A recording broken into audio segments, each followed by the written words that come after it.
Sir बोल दीजिए। नमस्ते। कल डिमली के पास एक एक्सीडेंट हुआ था। हमारा पेट्रोलिंग टीम के उसके बारे में इंफॉर्मेशन मिल गया।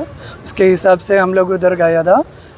एक्सीडेंट में क्या क्या होगा उस लोगों के हम लोग हॉस्पिटल ले गया था। उन लोगों को उधर हॉस्पिटल में ब्रॉड डेथ डिक्लेयर किया था। आज सुबह उनका फैमिली मेम्बर्स हमारे थाना पे आ गया। उन लोगों का कंप्लेन हम लोग रिसीव कर दिया। उसके हिसाब से हम लोग एक एफआईआर रजिस्टर किया था सेक्शन 106 क्लोज 1 पे, सेक्शन 281 पे हम लोग एक एफआईआर किया था। उनके बाद उन लोग बहुत गरीब लोग हैं, उन दोनों मर गए। उन लोगों का फैमिली बहुत गरीब लोग हैं। उन लोग कॉम्पनसेशन के बारे में बातचीत किया था। वो कॉम्पनसेशन के लिए वो दौड़ा, हमारा ये एनएच रोक दिया है। उसके बाद हम उन लोगों के समझ लिया है। इसके साथ हम फायर वालों को कॉल कर दिया, तहसीलदार को कॉल किया है हम लोग। उसके बाद रेड क्रॉस से बात किया।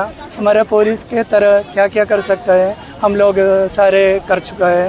उसके बाद उन लोगों के बात किया तो उन लोग समझ लिया पुलिस के बारे में हमको क्या क्या कर सकते हैं वो सारे हम लोग कर दिया। अभी तो उन लोग डिस्पर्स कर दिया, उनका फर्दर इन्वेस्टिगेशन चल रहा है। उनके बारे में कुछ इन्फॉर्मेशन मिलते हैं तो उनके लिए भी आप लोगों के अपडेट करेंगे। ठीक है। परिवार वर्ग का क्या डिमांड था? उनका इमीडिएटली कुछ पैसा वो कॉम्पनसेशन के बारे में बात किया था। हम वो व्हीकल का ओनर्स के साथ बात किया था। उसके बाद तहसील ऑफिस में हम बात किया था, रेड क्रॉस में बात किया था। अभी तो हमारे पास इंफॉर्मेशन मिल गई है उन लोगों का क्या क्या मिलेगा। वो मिलने के लिए हमारे तरह क्या क्या अरेंजमेंट कर सकते हैं वो सारे हम लोग ऑलरेडी कर दिया। उन लोगों का भी समझ लिया, अभी वो डिस्कस है।